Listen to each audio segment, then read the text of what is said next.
Hello and welcome back to everybody on the rest of and to another edition of AEW Dynamite Out 10. It's the big episode of Dynamite this week because AEW Dynamite has officially passed Nitro's longest running primetime wrestling show on TBS and TNT, and AEW delivered a spectacular show this week to mark that occasion with several big matches. And yeah, we started things off with the Women's Own Heart Foundation tournament. Mercedes Moné and Athena fought like two top females in the wrestling in this Women's Own Heart Foundation tournament battle. After a shotgun drop kick into the LED barricade that broke the screen, the Fallen Goddess called for the O-face in the ring. Moné reversing into an Helmers roll for the fray. This was a fantastic contest that lived up to high expectations of those first AEW battle. It's clear throughout that Athena can match Moné blow for blow. More importantly for the Fallen Goddess, she had the strength advantage, angering the CEO who barely survived with the win. This result could have gone either way and it would have been nice to see Athena win. However, it's clear this story is far from done, and yeah, they're going to have a great match, whether that's at Supercard of Honor or All In. It will all come down to the final. I'm an AV hater and it could go either way, but I think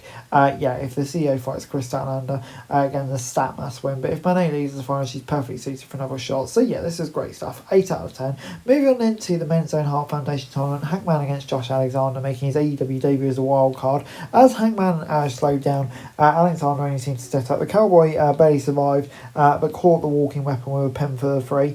Afterwards, Carl Fletcher mocked Hangman and started the brawl. While the Cowboy held the early advantage, Alexander blasted him from behind to allow Fletcher to lay out his semi-final opponents. In recent months, AEW's brought in some exciting names and they're already paying off, including Speedball and Kevin Knight. And yeah, Alexander did the same against Hangman. Great kind of headliner's talent. Willingness to lose has benefited fresh names, and Alexander came off as a dangerous threat even in defeat. And yeah, Ospreay and Page are going to collide at some point, you'd expect. So yeah, Hangman v Fletcher is bound to be a great match. I thought this was really good on the whole. 7 out of 10. And then we got Bishop Khan and Tory Lona brought a good fight to Shelton Benjamin and Bobby Lashley, but they were overwhelmed down the stretch. A spear from the Almighty to the owner outside and Khan in the ring sealed the retention of the titles. MJF then arrived to present the latest recruiting tactic. 7 were to dote on them.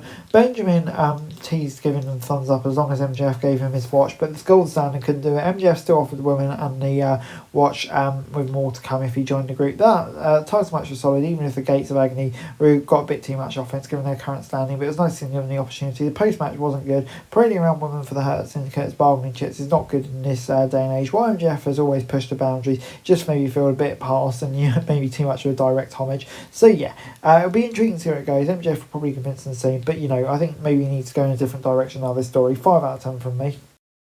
Takeshita and Ospreay then fought like nothing could stop them in the Owen Hart tournament. After a wild sequence, the Aerial Assassin won after a hidden brain, Styles Clash and Stormbreaker. The Owen Hart tournament have delivered another level of action compared to the past years so far, and this was a crown jewel to date, one of the greatest matches in Dynamite history. They're almost too good together because no one else can match their chemistry and athleticism. The two seem to be wrestling a normal match for a while, but they were just building to a wild final 5 minutes. They were unlikely to be matched for a while by any wrestlers. The Aerial Assassin needs to win, as he's shown time and time again he's ready for the biggest spotlight. Winning the Owen and dethroning John Mox will be the beginning of rewarding his incredible AEW work. And yeah, this was just excellent stuff from start to finish. And yeah, gets an 8 out of 10 from me. These two really are capable of delivering some incredible matches. As we then got the Trios Championship main event, the Death Riders taking on the Ops. Hobbs revealed he was the third man for the Ops following an injury to Hook. He fought immediately to Death Riders. After a competitive battle, the Young Bucks tried to get involved, but Swerve appeared from the crowd to send them both packing. Shibata knocked out Claudio with a sleeper. Powerhouse Hobbs then powerbombed Juta on the announce table. Joe knocked out Mox with a Kikina clutch for the win. While Ospreay and Takeshita was the highlight of the night, this was still a major emotional high as the roster finally rallied to take the Death Riders down. Mox, they still have the World Championship, but the Trios title added a level of prestige to the Death Riders they've now lost. While the end of the show was a celebration for the new champions, it was also a celebration of AEW's